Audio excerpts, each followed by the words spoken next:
Buenas noches, bienvenidos y bienvenidas a La Palabra Empeñada, un espacio generado por Bibliópolis, Vive Cultura y Territorio. Les habla Vianey Liliana Bello y hoy tengo el gusto de presentar a la periodista, poeta y escritora Jenny Alejandra Castro Jula. Hola Alejandra, ¿cómo estás? Buenas noches. Hola, Vianey, buenas noches y pues a todas las personas que nos están escuchando en este momento. No sin antes darles un agradecimiento tanto a Mao, a Andrés, a Paula, a Vianey, a Mario y a todas las personas que han hecho posible pues que esos encuentros se estén realizando. Muchísimas gracias Aleja por aceptar la invitación. Entremos en materia. Pero primero hay que recordarle al público que cualquier pregunta, inquietud que tengan, envíenoslo por el chat para formulársela a nuestra invitada del día de hoy. Aleja, cuéntanos sobre tu experiencia y evolución en el arte y cómo este te ha llevado a ser la periodista, escritora y poeta que eres hoy en día.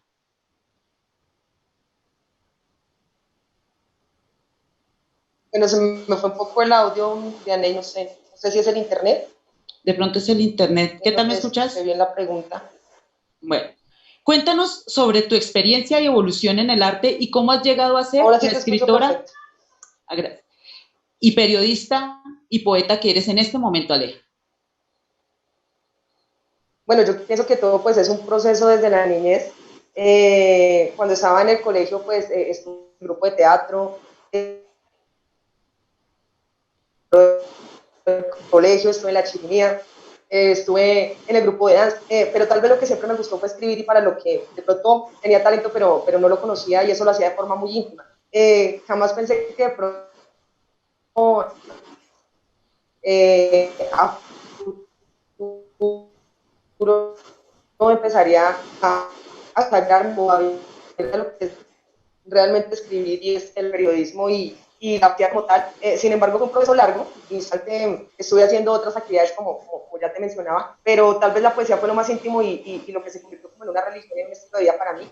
Cuando tenía más o menos 15 años, conocí al maestro Luis Muñoz, a quien le tuve la confianza de mostrarle como lo que yo escribía y pues él fue el que me dio luz para pronto entender que tenía un espacio en la literatura. Entonces digamos que eso fue como un proceso de varios años en mi adolescencia. ¿Cuánto tiempo estuviste más o menos con el maestro Luis? Estuve, más o menos le calculo entre 6 y 8 años, eh, tal vez puliendo y aprendiendo muchísimo de él y no solamente de él, sino de las personas que, que, que tienen este talento también y estuvieron alrededor que también fueron maestros para mí. ¿Esto te colaboró mucho en la evolución de tu carrera, Aleja, como periodista? Sí, definitivamente. Yo pienso que la formación en literatura, el haber tenido la oportunidad de compartir con tantas personas que tenían tantos conocimientos, también en disciplinas diferentes, no solamente en literatura, eh, sino en diferentes disciplinas del saber, por decirlo de alguna manera, me ayudó muchísimo a enriquecer mi intelecto, a preocuparme por tener, digamos, una visión diferente del mundo y también pues ejercitarme en el asunto de la lectura y encaminarme, digamos que siempre tuve claro ser periodista, pero eso me ayudó a encaminarme muchísimo más y tener clara mi vocación. Ya pasando a tu obra, Aleja, hay una figura que siempre me ha llamado muchísimo la atención. Estamos hablando de una publicación aproximadamente del año 2015, si no estoy mal, que fue la de la revista de Espiralipse. Hay una figura que es importante y también lo sé desde el índole personal, que es la figura de Liliter. Entonces, ¿cuál es la importancia de esta figura representativa en un momento de tu obra? Bueno, yo pienso que es como un recorderis de la vida porque siempre que uno está en el mundo de la poesía, siempre hay que hablar del seudónimo como tal, de tener como un alias en la poesía, digo yo, y pues digamos que pasé por muchos estadios de la vida buscando como el seudónimo que encaja con mi personalidad. Inicialmente en lo primero que escribí era Dana Angelus, que se refería pues a las escritoras francesas que se hacían pasar por hombres para estar en los grupos intelectuales. Después fue Uma, haciendo hablar de un personaje en tranvía llamado Deseo. Y me quedé con Liliter porque no solamente porque está mencionada en los libros sagrados, porque está en la Biblia, Isaías 34:14, y en muchísimos textos religiosos. Sin embargo, este personaje siempre ha estado como muy desdibujado, y me dio por investigar que de cierta manera, si existió este ser en la mitología, pues es incluso hasta la madre de Eva y la madre de los hombres, sino que fue el primer indicio de rebeldía que tuvo la mujer, o así está. Y escogí Liliter como mi seudónimo, y tengo algunos escritos alusivos a esa figura, resaltar no el feminismo, sino lo femenino. Hay una tecnología en la forma de pensar y en hacernos campo en las diferentes artes y en los diferentes estilos de vida que hay hoy en día para la mujer. Entonces quise buscar ese símbolo porque me siento identificada con lo femenino y no con un discurso feminista. Sí. Yo pienso que Lilith fue la primera mujer en desafiar el patriarcado que ha estado enmarcado en muchísimos estados de ser, no solamente aquí en Colombia, sino en muchas partes del mundo. Sí, definitivamente Liliter, como tal vez en algún episodio lo hablábamos, Aleja, aparece en algunos libros bíblicos, en algunos textos del Antiguo Testamento, y hace referencia en la Torá, en donde ella la muestran como el primer ser que se revela a los entes masculinos. No quiso seguir como esa línea y que demostró una independencia.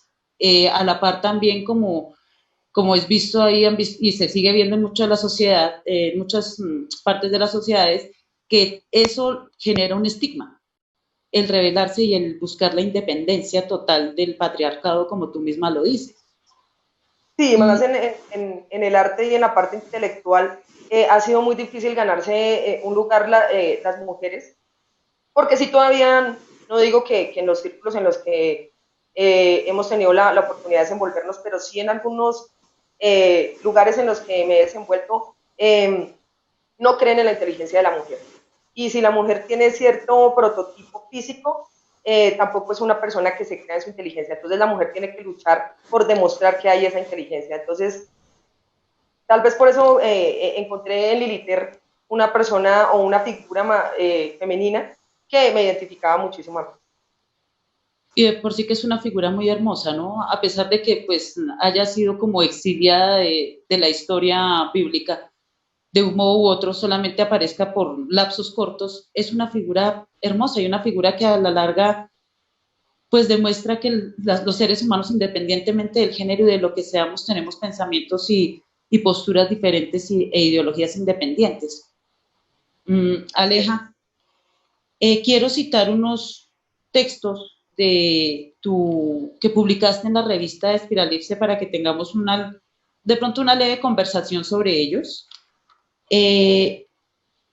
Precisamente a propósito de Liliter, una poesía muy bella que se llama Llámame Lilith, y este es un fragmento. Esta noche llámame Lilith, siempre femil y pirómana.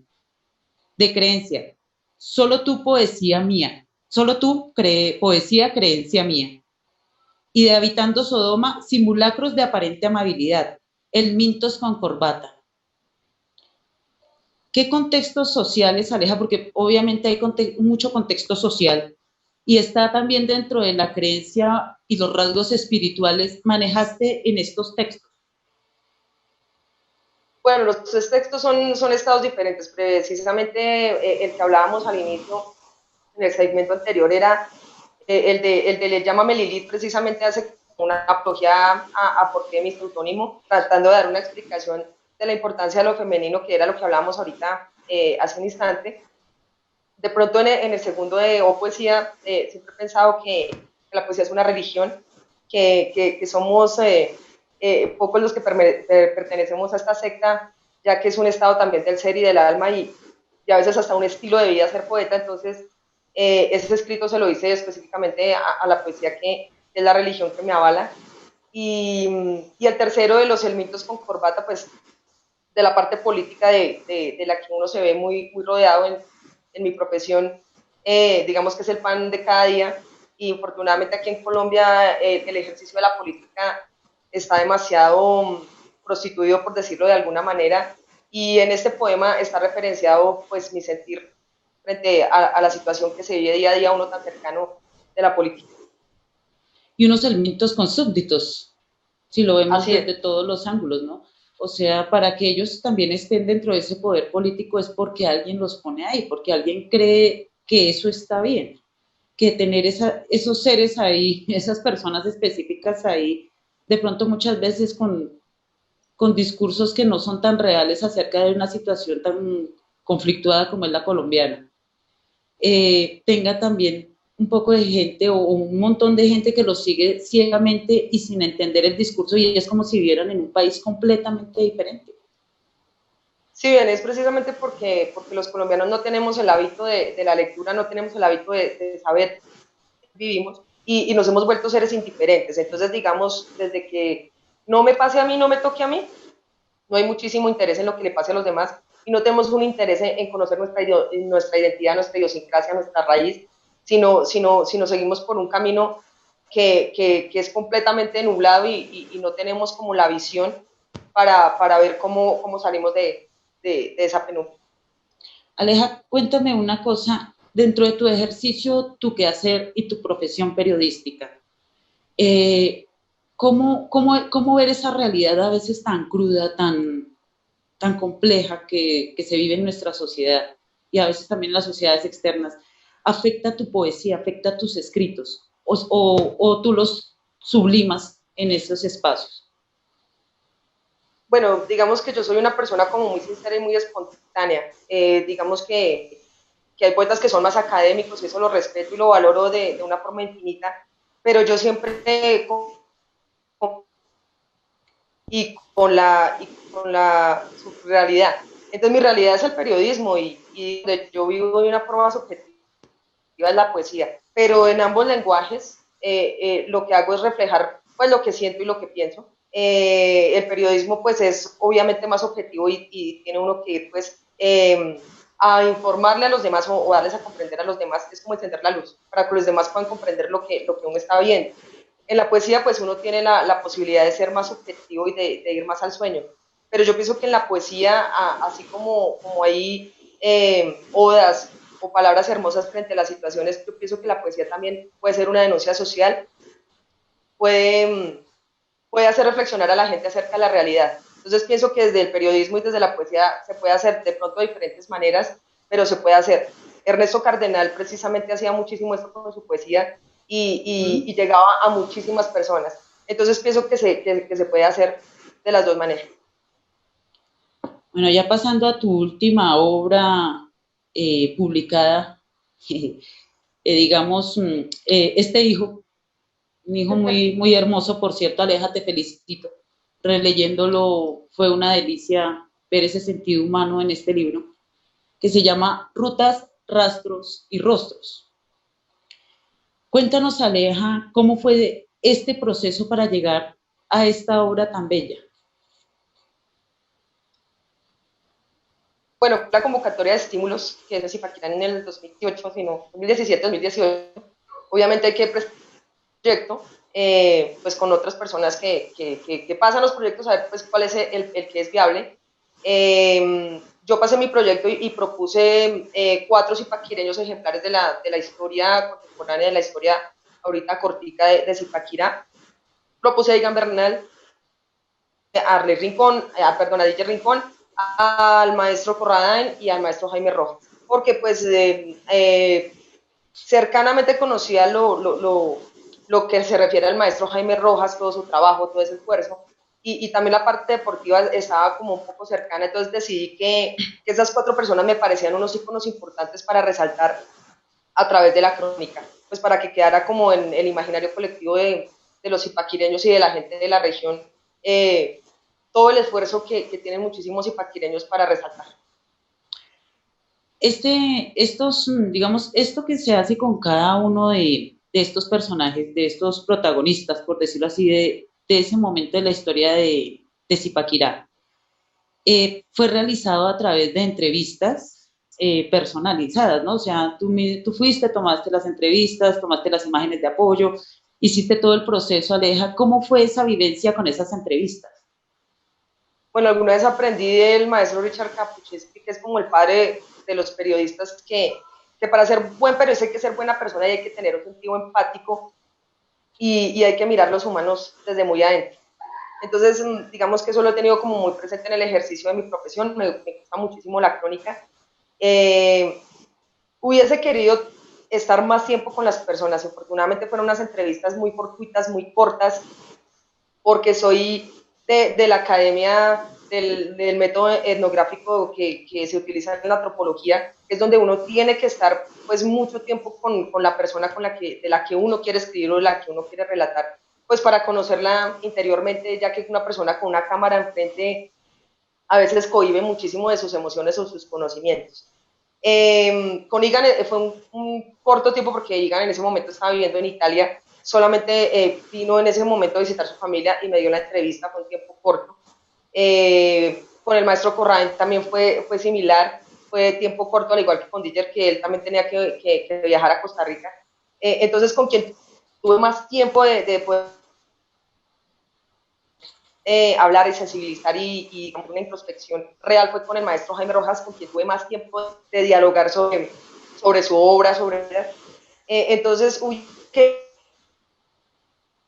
tener más tiempo, pero digamos que esas fueron las historias que salieron específicamente para el libro.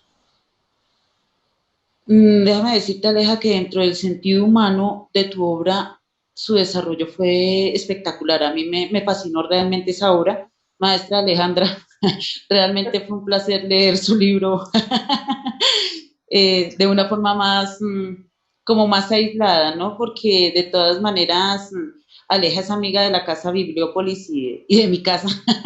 Entonces, pues a veces uno pierde un poco de, digamos, lo lee como un libro uno lo mira con otros ojos, ¿no? Para esta oportunidad lo releí para precisamente esta conversación y ya lo vi, digamos, ya desde el lado técnico, desde el lado de la escritura, y sinceramente es un libro que recomendaría lo leyeran los ipaquireños para, de todas maneras, también actualizarnos en nuestra historia, ¿no?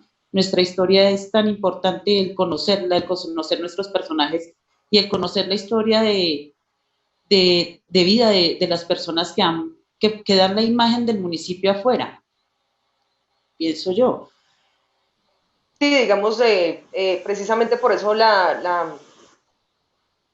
digamos que el objetivo del libro era como renovarnos de las historias de siempre, no porque pues, los antiguos estén olvidados, sino hacer otra historia, o sea, empezar otra vez a contar una nueva historia de personas que también han aportado muchísimo a la idiosincrasia, a la identidad, al intelecto y al orgullo de ser zipaquiré.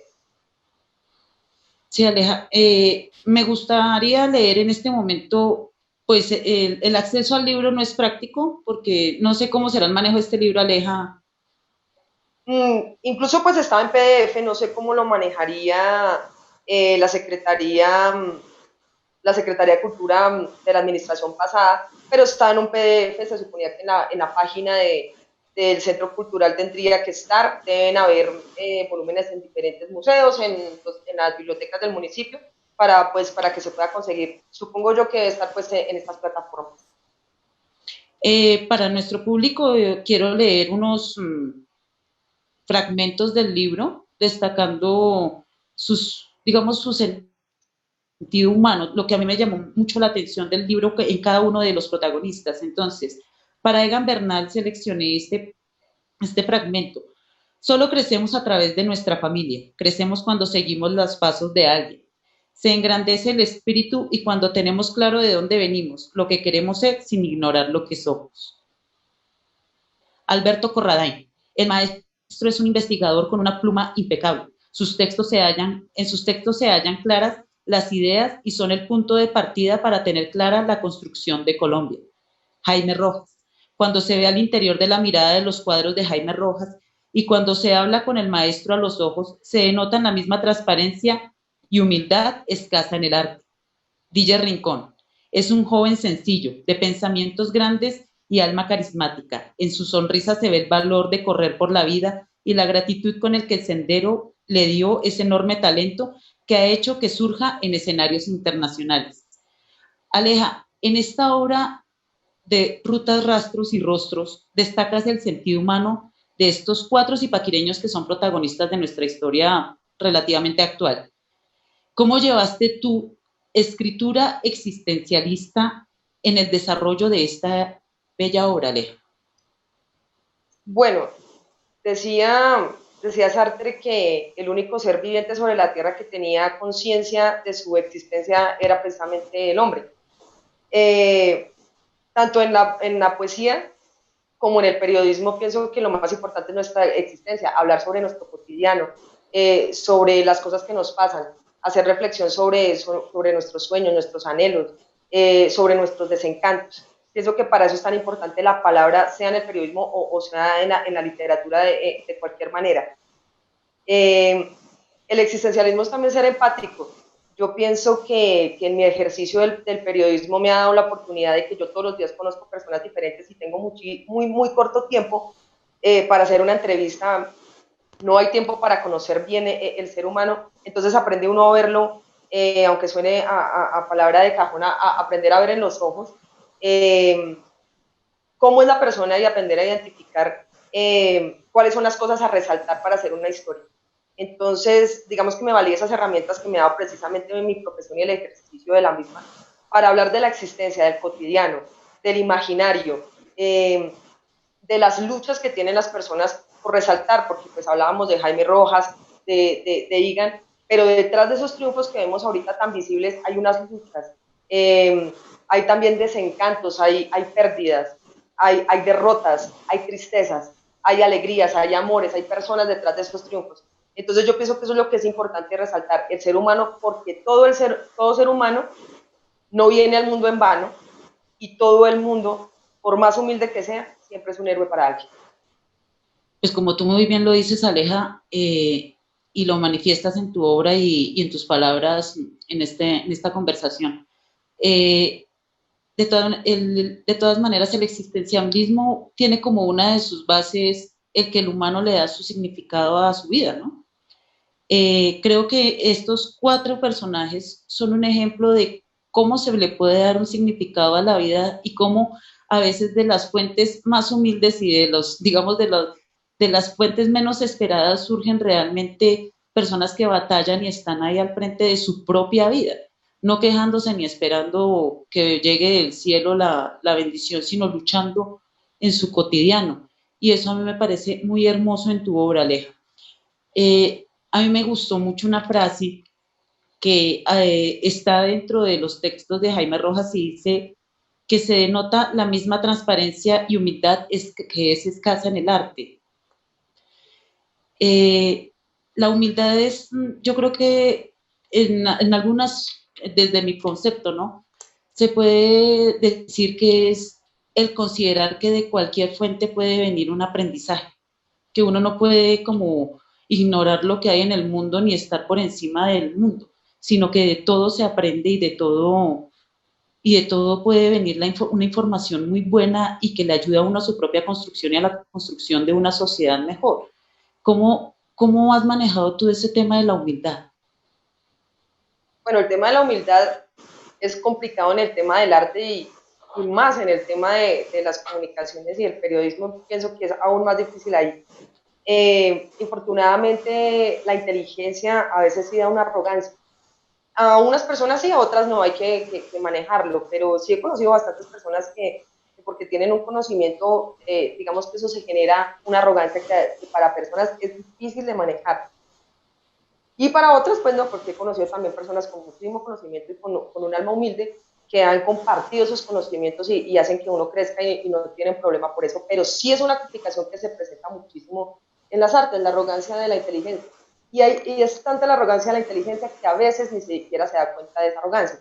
Entonces uno tiene que tener como, eso me fascinó de Egan Bernal, que decía que uno tenía que tener los pies bien puestos sobre la tierra, que uno las arrogancias, eso, los frutos que a veces van y vienen. Uno tiene que acordarse de dónde viene y dónde está parado.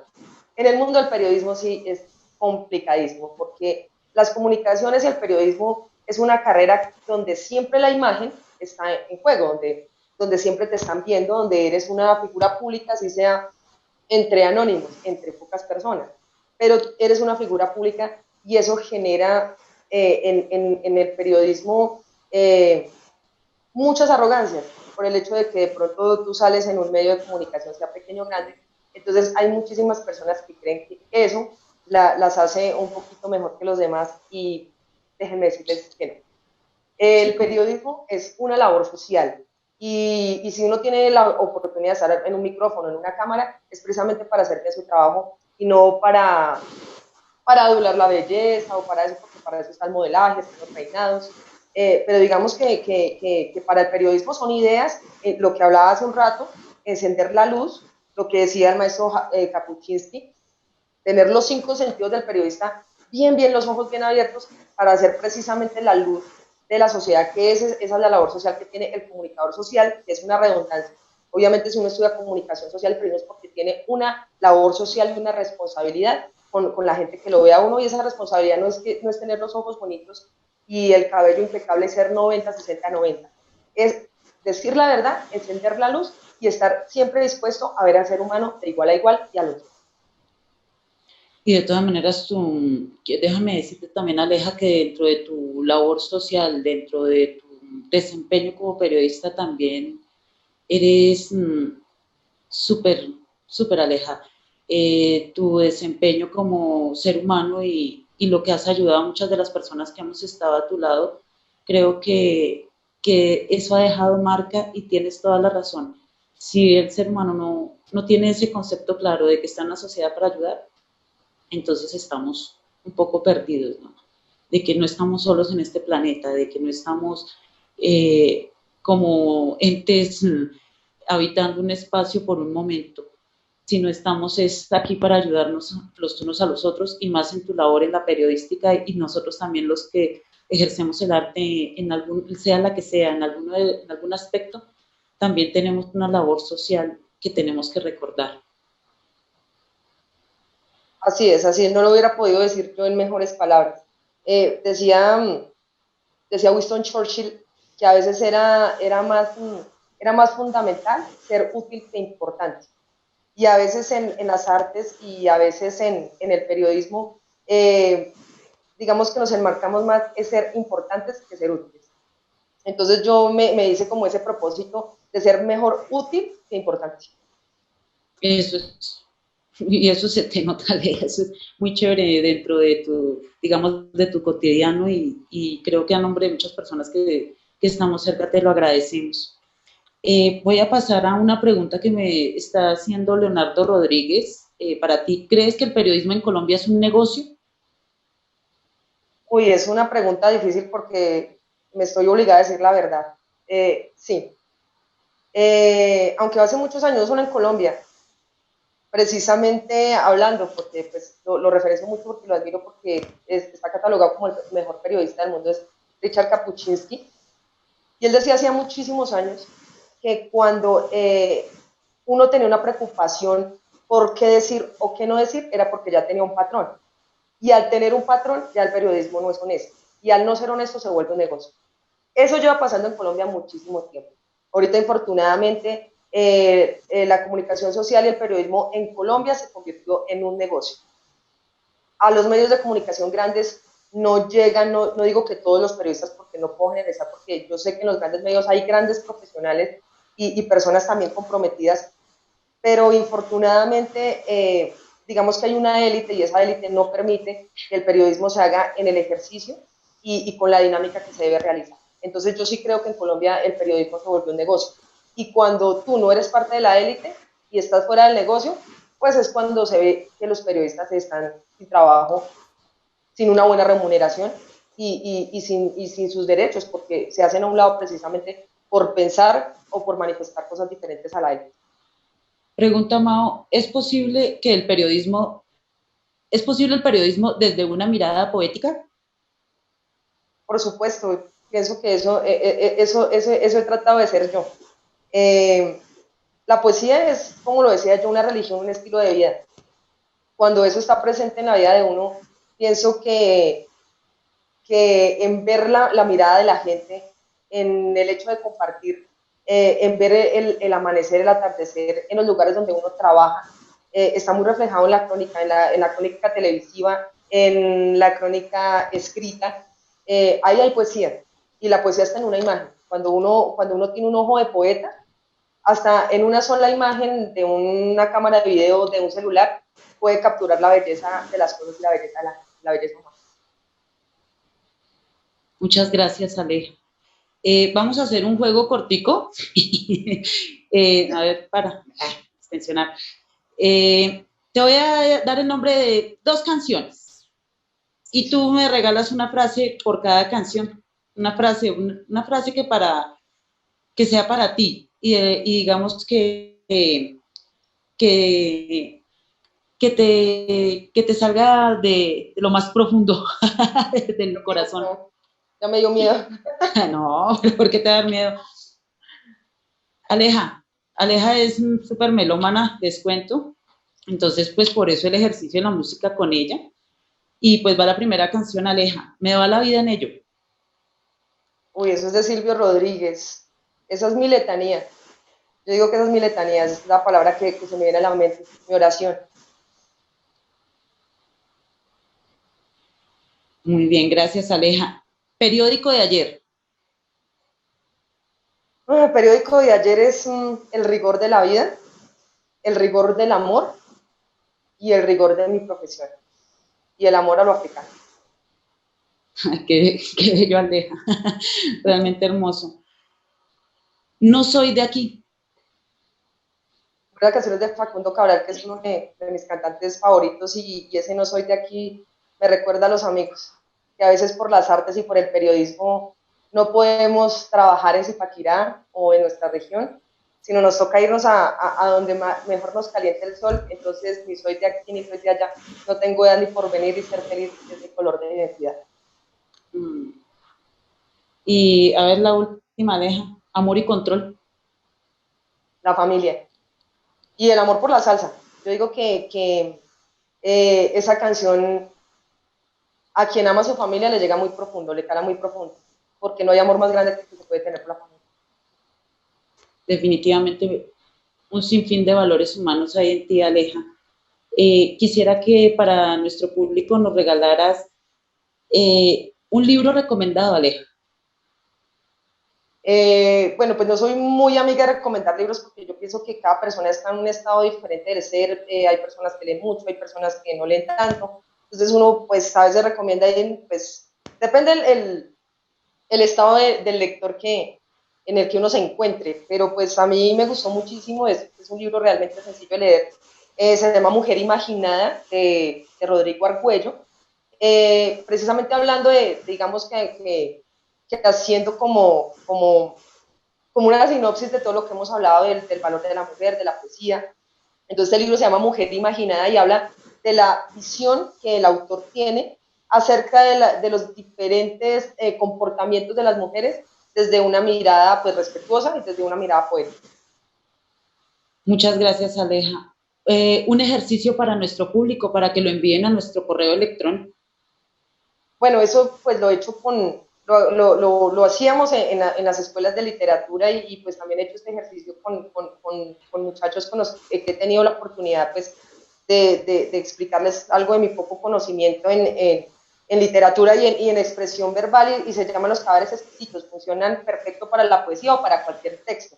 Entonces es tomar un texto que esté muy bien elaborado, si hay un poeta, y poner antónimos, sinónimos o palabras que de pronto se nos vengan a la cabeza. Entonces hablemos, digamos, de un poema sencillo que conozcamos, así que se me viene a la mente, de Pablo Neruda. Puedo escribir los versos más tristes esta noche, escribir, por ejemplo, la noche está estrellada y tiritan los astros a lo lejos. Entonces, a ese textico pequeñito le ponemos o sinónimos, o antónimos, o metáforas, o lo que nosotros pensamos, a ver qué texto nos sale. Eso es un buen ejercicio que se hace con los muchachos y salen cosas bien interesantes. Excelente, entonces ya saben, cadáveres exquisitos, los esperamos en nuestro correo. Ya para despedirnos, ¿algo más para decir, Aleja? No, pues darles un agradecimiento a esta iniciativa que han tenido ustedes, pues, de la palabra empeñada. No hay nada más importante que la palabra. Entonces, cuando se abren estos espacios, es cuando podemos pues manifestar por qué es tan importante esta catarsis de escribir. Te doy una recomendación a todas las personas, no todos nacimos para ser poetas, no todos nacimos para ser escritores, o todos nacimos para ser poetas, o todos nacimos para ser escritores. Eso no lo decide nadie, pero sí hagamos ese ejercicio de hacer una catarsis de escribir lo que nos pasa, de manifestarlo de una forma escrita, ya que si no es para ser poeta, no es para ser escritor, sí genera una paz mental, una salud mental y una catarsis en el espíritu. Y yo pienso que escribir es lo que enriquece el espíritu. Muchísimas gracias, Aleja, por ese enorme aporte que nos haces. Muchas gracias por tu participación. Nada, nos queda solamente ya despedirnos. Los esperamos que nos sigan en nuestras redes sociales, Facebook, Instagram y también por YouTube. El próximo jueves estará el maestro Luis Ignacio Muñoz en este espacio, el maestro de algunos de los maestros. Y me despido con un fuerte abrazo para todos, no sin antes agradecer profundamente a Aleja. Gracias por esta conversación tan enriquecedora, Aleja, tan chévere. A Andrés, a Paula, a Mao, a Mario, a todos los que están detrás de este proyecto y este espacio. Y yo también me falta decirles un fuerte abrazo, Aleja, mil bendiciones, y los esperamos el próximo jueves a la misma hora con el maestro Luis Ignacio. Feliz noche. Gracias por todo. Feliz noche, gracias.